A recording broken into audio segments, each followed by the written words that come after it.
This is Pet Life Radio. Let's talk pets.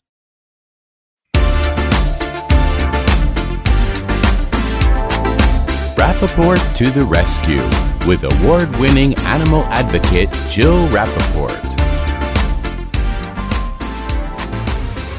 Hi, I'm Jill Rappaport, and welcome to Rappaport to the Rescue. What a gorgeous day it is here on the East Coast. I'm looking out the window. My horses are trotting in the fields. I'm surrounded, I wish you could see this, by my beautiful rescue dogs. One is at my feet, one is on my lap. They're licking me and kissing me. Does it get better than that? Well, maybe with this show that I have coming up. We are going to be joined today by the one and only Meredith Vieira. I absolutely adore this woman, and I call her my good luck charm because every year she kicks off this show on the anniversary of when we launched, would you believe, going into our 5th year.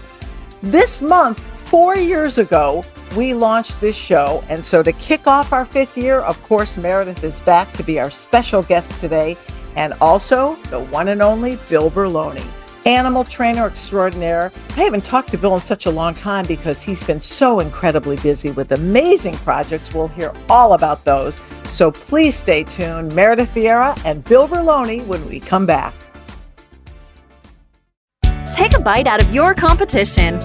Advertise your business with an ad in Pet Life Radio podcasts and radio shows. There is no other pet-related media that is as large and reaches more pet parents and pet lovers than Pet Life Radio. With over 7 million monthly listeners, Pet Life Radio podcasts are available on all major podcast platforms. And our live radio stream goes out to over 250 million subscribers on iHeartRadio, Odyssey, TuneIn, and other streaming apps. For more information on how you can advertise on the #1 pet podcast and radio network, visit PetLifeRadio.com/advertise today. Let's talk pets. Let's talk pets On Pet Life Radio. Pet Life Radio. PetLifeRadio.com.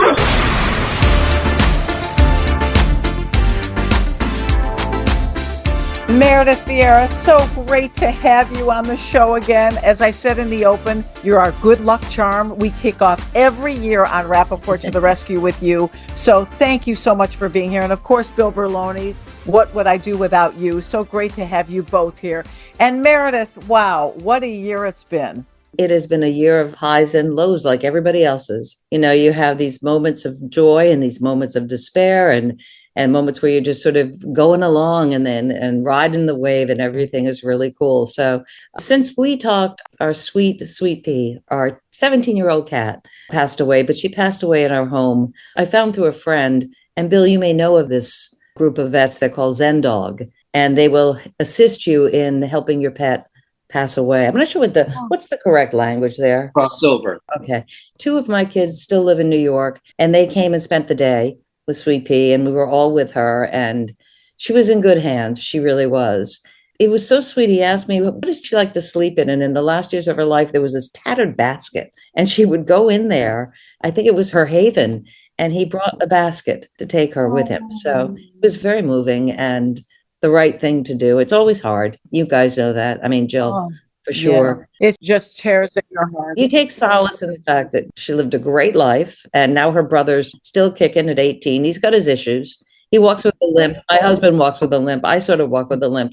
It's like, what is this place now? You know, we just need some rocking chairs and a porch, and we're good to go. Well, yeah, Felipe, wow, 18. Yeah. That's amazing. And, you know, I have been pretty stressed in recent weeks because my husband, who I've talked about, everybody knows he has MS. And that means that his immune system is not as good as a lot of people's. And he is in the hospital now. He's going to be fine. He's in rehab, but he had a bout of pneumonia. And I've noticed Felipe, and I know it's sure, animals pick up on the vibes of their pet owners, you know, and or pals. And he's been aggressively seeking me out. And he'll take his paw and pull down my arm so I won't leave. And I just think he's sort of, I'm here for you. You just need to chill. It's going to be fine.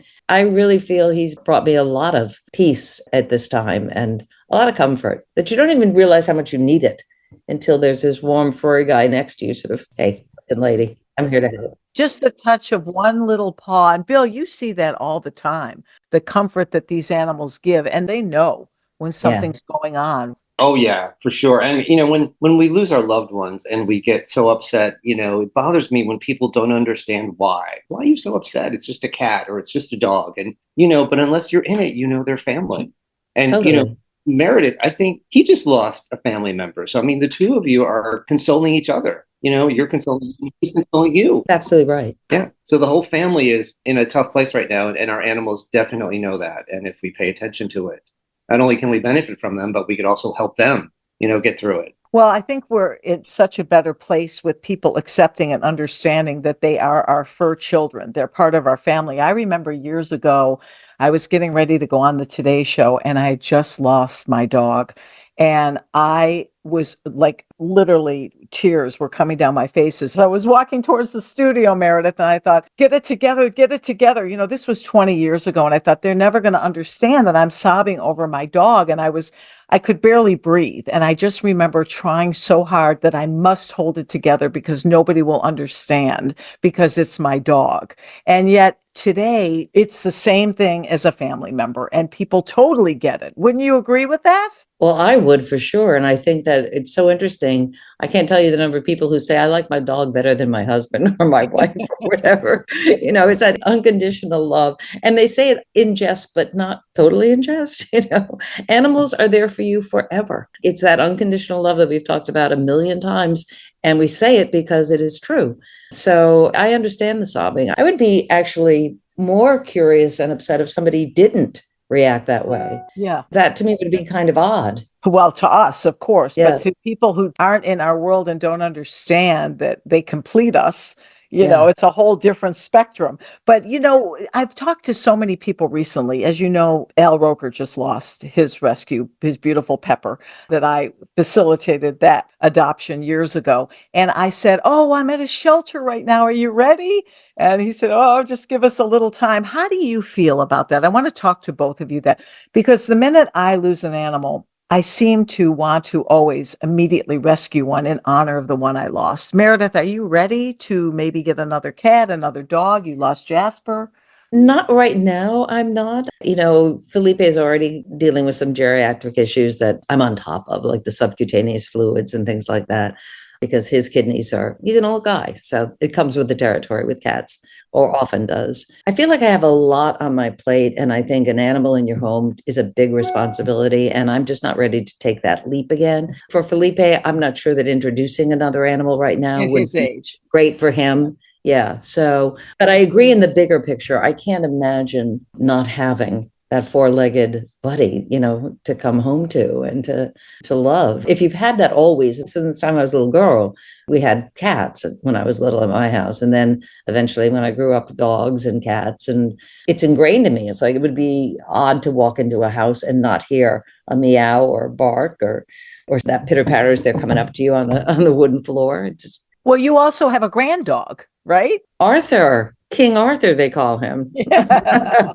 And he really is the king. At first, I thought that was ridiculous. And now I think, yeah, that's kind of right. I get it. And he's about to be a big brother because Allie, my daughter-in-law, and Gabe, my son, are going to have a baby in about 2 weeks. Oh, mazel tov. Yeah, thank you. Our first grandchild. So I can't believe it, Meredith. you can't believe it.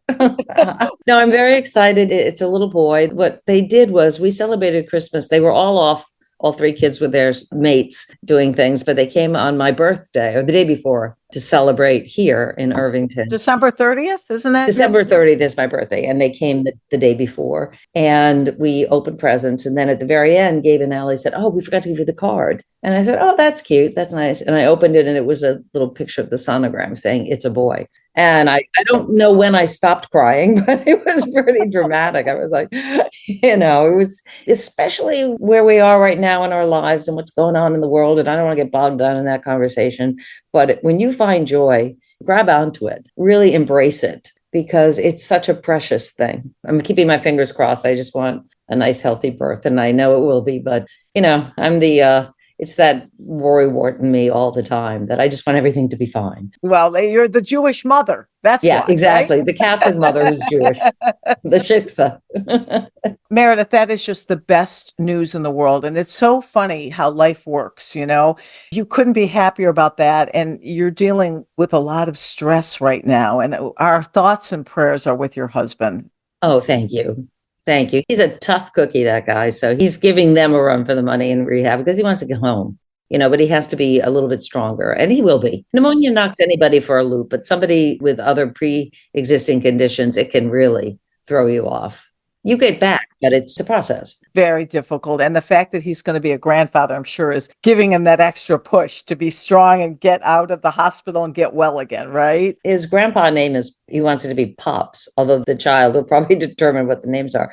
So for Father's Day, Allie and Gabe had a baseball cap with the word Pops on it. And he was in the rehab unit with his hat on. And it was almost comical, very, very sweet and cute. And it was just kind of fun, to spread the word there. All the nurses thought he was adorable. Do you have a special name you want to be called? Well, my middle name is Louise, so I like Lulu. I think it's just a cute. Oh. So right now it's Lulu and Pops. Whatever that little guy decides, that'll be it. And that's fine with me. I don't have any, I think the baby's mom's mom deserves to get first picks. That's the way I feel. I love that. Well, I want to talk a little bit about careers with both of you. First of all, Bill, you have been jet setting all over on movie sets, on TV sets. And I want to talk about that. I know some of it's top secret, but we're going to spill the beans here. Let's hear about that Naomi Watts movie. In January and February of this year, 2024, I had been working on a film based on a book called The Friend, which is basically a story. It was a bestseller in 2018 about a woman here in New York who's 50-ish, who's had an affair with her ex-professor, and she lives alone, and she's a journalist, and her ex-lover commits suicide, and she inherits his Great Dane. And Naomi Watts plays this woman, and she can't have a dog. She's never had a dog. And what happens is these two characters who are in love with this man meet and ultimately heal each other, and she goes on this journey to be able to keep this dog. So it was a project I was attracted to it 5.5 years ago. I've been working on it 5.5 years. We've been talking about it, and for a while there, it was on hold during COVID, and you were really concerned it was never going to happen. And then you got that beautiful green light. We got that green light. And I don't get excited about a lot of projects. I'm sure you're like that too. But this one, the dog doesn't do any tricks. It doesn't do any fun stuff. It is just a dog. It is just a beautiful love story about two sad people, creatures who meet and heal each other. And so I believe it's going to be an important film because it's the human-animal bond the way we all know it. Everybody's going to see their dog in this film. Everybody's going to see Naomi's character in this film falling in love. So I'm very excited about that. It's going to come out at December of 2024. On the big screen, right? On the big screen, yeah. Yep. And the Great Dane plays the friend. But in the meantime, New York is bustling with shows. We're back on the Sex and the City sequel, and just like that. Are Charlotte's dogs your find? Correct. At the end of last season, Sarah Jessica Parker's character decided she wanted a kitten. And that's right. So we adopted a few kittens, one that was particularly great. And at the end of the season, Sarah turns to me and goes, "Can I have this kitten?" I'm like, "Sure, we're going to find it a good home, just as good as any." So Sarah actually adopted that cat. Was that the one she called Shoe? Yep, that's the character's name. How appropriate, right? I'm surprised it wasn't Manolo. Is the cat coming back for season 3? Oh, yeah. We're in the middle of filming, except we had to find another kitten because it takes place like a month after the last season. So we had to find duplicate kittens. The good thing about this story is for the first season, we adopted 12 kittens who all got homes. For this season, because we only had one to do, we ended up with 5 kittens, which we're all going to place ultimately. So we're continuing to use this show to help find great homes for animals. In that movie Friend, the Great Dane, that's an older dog who's appearing in the movie. That's not a puppy. How did you find him? And how do you know when you've got the one? What is that moment? Because this is not a dog that's going to do tricks. It's almost like you're looking into the soul of the dog. And they're the size of a small pony. Right. When the filmmakers came to me originally and told me the story, I said, "No, thank you. I'm not interested." They said, "Why? Why won't you?" I said, "Because you can't train a Great Dane. They're gentle giants. They're not very active. They can be temperamental." I said, "What you've written is great." And the author who wrote the book had never had a Great Dane. She just made it up. So they talked to some other trainers and they came back and said, "But Bill, all these other trainers saying it's really easy." And I'm like, "Well, then hire them." And when I told them the reasoning, they decided to listen to me. And it took us 3.5 years. We saw over 60 dogs throughout the country. I mean, we really did this nationwide search, and we found this wonderful woman named Bev Klingsman, who is a housewife in Iowa, who breeds Great Danes, and she has this beautiful Great Dane. His name is Bing, and she had trained him like a golden retriever, and I had never seen a Great Dane as well trained. And when we met her in the middle of the winter a couple of years ago, I said to the filmmakers, I said, if you don't hire this dog, I'm not doing this show. And so we hired him, and we brought him and his owner and trainer out, and so it did. But it took 3.5 years because some of the Danes tried to bite us. This dog was just beautiful and well balanced, and Bill, Naomi Watts is a very petite woman, and that Great Dane, pretty strong. That must have been an interesting training experience for both of them. As you guys know, when movies happen, they happen fast. There isn't a lot of rehearsal. I mean, there's some table reads, and you block it on the set. And I said to the filmmakers, I need to do this like a Broadway show. I really need to train the main actors how to do this. And never thinking Naomi would say yes, but being the dog lover she is, because she has a dog, and the consummate actress, she wanted to learn how to handle this dog. And so for a month before the film, 3 times a week, we went to her home and we worked with her, and she got to know this dog and fall in love with it and build this bond.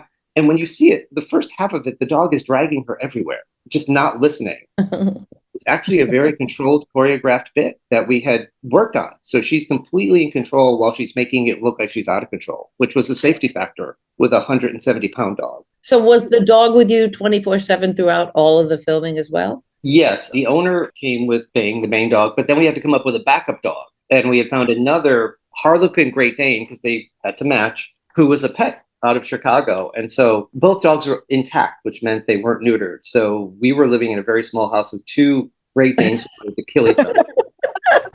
2 adult males. Sounds like a frat house. Yeah, it was. So I lived upstairs with the understudy. The trainers lived downstairs, and we had this whole thing where we had to set signals up to get through the house. But no, I don't usually do that. But this story of the human-animal bond and the love, and I felt it was something that I needed to do. If I'm going to do one film, this is the one I wanted to do, and I think it's going to be beautiful. It sounds so incredible. I picture like it's going to be another My Dog Skip, which never left my heart. Did you see that, Meredith? I know, Bill, you saw. I do. Was that a Russell Terrier or? Yes. Yes, but that movie, there's like one of those films. I loved it. I just don't remember all of it. Yeah, every decade, one of those animal films that stays with you forever. And this sounds like it's going to be that movie. Yeah, I believe so. And again, the dog in My Dog Skip did a lot of great behaviors. This Great Dane just sits there and looks sad and looks happy and falls in love. So again, I think people are going to relate to it a lot more. The dog not listening, the dog not coming, the dog ultimately starting to come to you and become part of your family. So that's what I think is going to be exciting about this. It's less action and more emotion between an human and animal. So how many boxes of Kleenex do we need to bring to the theater with us? 1. Okay. Spoiler alert, there's a happy ending. Good. So, Thank God. I wouldn't go if there wasn't. I'm letting you know right now. I actually had tears of joy with the sweetness of it, that I get emotional just seeing that. But I'm glad there's a happy ending. Oh, right. There's the drama. So yeah, you need the Kleenexes for that. But then there's the happy ending. So maybe another box. But and then we were asked to do only murders in the building this season. They let the animal trainers go and asked us to come in. And there was a cat in that, right? Isn't there a cat? Last season there was. This season, if you look at the trailer, you'll see our little pig running down the hallway. Do you work with Steve or Martin, or who are you working with in there? All of them. All of them. Wow. Okay. And there's Selena? Yep. There's the pig character and another character, which I can't say, but obviously they all intertwine, and these animals lead them to help solve the case. So has that all shot already? Yes, that's shot. And so you know who did it? I know who did it. Was it the pig? Nope. No. Yeah, I thought I figured it out. When we started this podcast, it was, in the middle of COVID, and you had no work. I mean, they actually did a GoFundMe for you. It was that daunting and frightening for you and your animal family. And I am so pleased and thrilled to hear about all of these amazing projects you have going on. It's so well deserved. They couldn't have gotten a better person for the job. At the end of the day, there's only one Bill. There's only one Bill Berloni. And Meredith, you're another person who literally never stops in between all of your jobs and your roles. Unbelievable how you stay so incredibly busy and you're able to juggle it all. How the hell do you do it? Well, I think it's called being a woman. I mean, we're so used to juggling, and not to denigrate the men here, but I mean, I just think it comes with the territory. But we just finished shooting the 6th season of our show, 25 Words or Less. And this season, they had the filming in Atlanta. And I had never been there. And I was sort of, I'm Are you from kidding? New England. I don't want to go to Atlanta. What's that going to be like? It was, I don't know if you guys have been. I can't believe you've never been to Atlanta. Once on a story when I was with CBS News, and it was on like pork prices. So that's not going to Atlanta. It was just, I was interviewing somebody there, and I didn't know what I was going to find. And I'm such a Northern girl. I'm from New England and the whole thing. And it was fabulous. The people, it's such an integrated city. The food is so good, but dangerous. This is fattening, but just everything about it. And you walk in at the supermarket and Sam Jackson is picking up supplies right next to you in his cart, because it's become a mecca for movies and television shows because of all those tax incentives. So I thank the people of Atlanta for their hospitality. And we had a great season with really wonderful contestants. A new blend for us, because we normally are filming out of LA. So these were most of the contestants were Southern folk, and amazing, amazing. Well, the show has really caught on. And, for those of us who are fortunate enough to have gotten to know Meredith, and I consider it a true blessing. Meredith, I tell you this all the time. You're one of my favorite people in the world. And I always tell everybody, you never met a kinder, more beautiful person inside and out than Meredith Vieira. It's universal, and everyone feels the same way about you, not to embarrass you. But, you have two sides to your personality. When I first got to know you, before I worked with you, you were the quintessential newswoman. Everybody looked at you as, CBS News. And at such a young age, you were in the trenches, doing your reporting. Then, of course, we got to know you from The View as the quintessential talk show host, moderator. You were the moderator for the show. Then you went to the Today Show, and it took over that role so seamlessly and beautifully. And there was always the side of you, the fun, light side, and the game show. See, you love to do it all, but I always feel like you enjoy the light, fun side a little bit more, right? I really like both. I think at the end of the day, here, let me just bring him up here so you can see. Oh, Felipe. His back legs are getting weak, so he really uses his front to grab on and But, I like the mix, to be honest with you. I like the fact that I could be doing a talk show one day and a game show another, and news the next. But the factor that combines them all or unites them all is the humanity behind them. And ultimately, you're telling stories and you're trying to connect with other people, whatever that format is. That's the way I always looked at it. So I've enjoyed the ride, and I've liked the fact that I wear a lot of hats, because you never know. You don't want me for that game show, but what about that talk show? Oh, no, what about reporting? So Meredith, that gives me great hope that you say you like wearing many hats and you're open to many hats, because for all of your fans out there that loved you in the talk show format, any chance? I don't know. I've kind of gotten used to this 8 weeks of work and then you're done. It's kind of a great gig, the game show world. And I work with such fabulous people. And Jill, having done this for years yourself, when you find a group and it just clicks, you hold on to that, because often the experiences are not as wonderful. You have moments, but this was just a great team that was put together. So I'd be hard pressed to go back to that. I don't ever want to have a Monday through Friday job throughout the year. But having said that, never say never. Maybe there'd be something that would be great. I'm working on a project now that I don't know, I'm like Bill was saying, it's taken a long time for Friend, but mine is 4 years now. And I don't know if it'll ever happen or not, but I do know that I get so energized when I talk about it and I bat ideas around with people. So the process is, to me, as fulfilling as, the end product. You just need to get a few end products or you're going to be in trouble, Yeah, I'll be talking to myself, Right. Well, also you get like you said, when you work 8 weeks a year, that schedule becomes really nice. And then when all of a sudden, if you're looking at 5 days a week again, and hey, in the news world, it's 7 days a week, right? It never ends. Yeah. And I don't have that life anymore. I mean, I really need to be attentive to the home front much more now than maybe 20 years ago. And that's fine. I'm absolutely comfortable with that. And that's where I happen to be in my life. I can't wait to have grandchildren and be able to, at the drop of a hat, visit them. Although my son said to me, "You're not going to be like hiding in the bushes all the time, Mom, outside our house, are you?" I said, "No, I'll just knock on the door. I'm not going to hide." But I think he's already nervous about, oh, geez, she's going to be here constantly. Oh, I love it. Yeah, that you may be moving in. Moving in. They should be so lucky, Jill. There's Lulu again. Well, that's really exciting, though. And the fact that I'm sure you get offers all the time. At a certain point in this business, the minute they seem to look at a birth date, there's an expiration date. And that is very depressing. We've talked about this, Meredith. You had the funniest line about the construction workers. Will you share that with us? Oh, yeah. In fact, the project I'm working on has to do with aging. It's just a different approach to it. But I remember the moment where you live in New York City and you'd walk anywhere and there's always a building being put up or demolished or whatever. And all those workmen are out there having their lunch or whatever. And I remember a day where nothing happened. Crickets as I walked by, and I thought, well, wait a minute. I long for the old days when they'd harass me and then I go home very indignant. How dare they do that?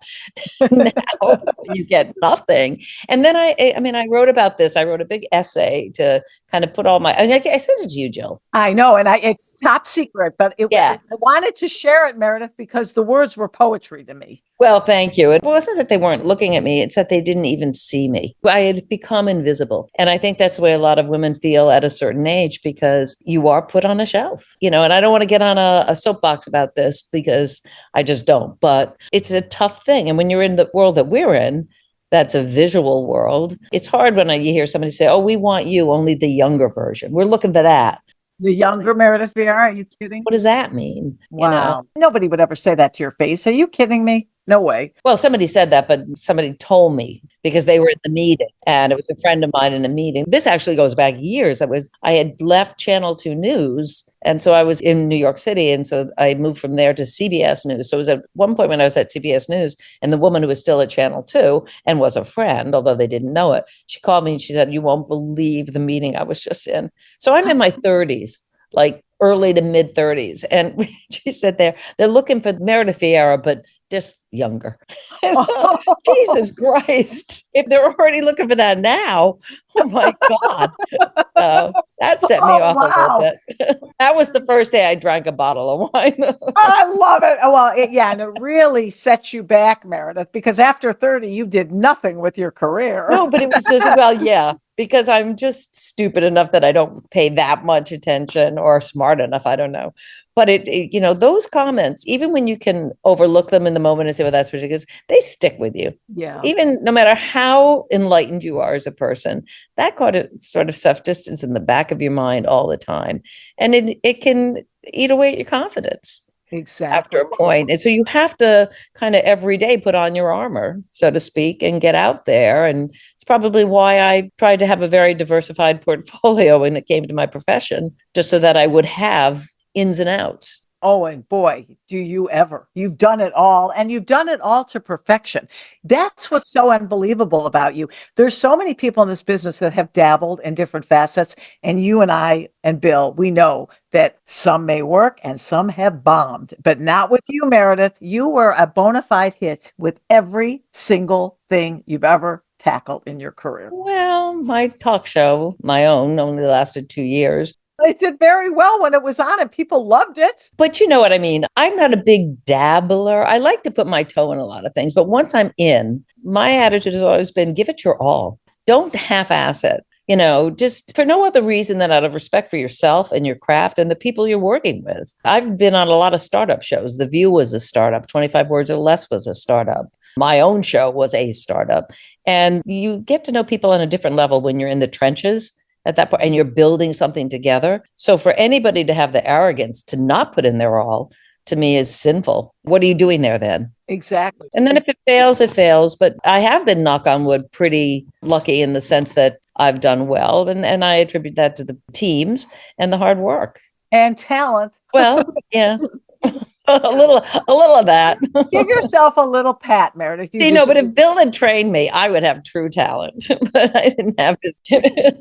This is so amazing, Meredith. You're going to find this very interesting. Bill and I talked about this, and I've talked to Bill about various jobs that he's been working on. And Bill, you've even made comments to me that they've referred to you as being maybe a little too old for the gig. You've made that What? comment to me. Yes, right, Meredith? Tell us about that, Bill. Well, as we all know, entertainment is a young person's business, both on camera and off camera. And like you said, you get to a certain age, and I guess people assume I'm older and feeble and not as quick as I used to be, when in fact, I'm just much smarter and I don't have to waste as much energy making mistakes. The New Yorker just profiled me about this experience on The Friend.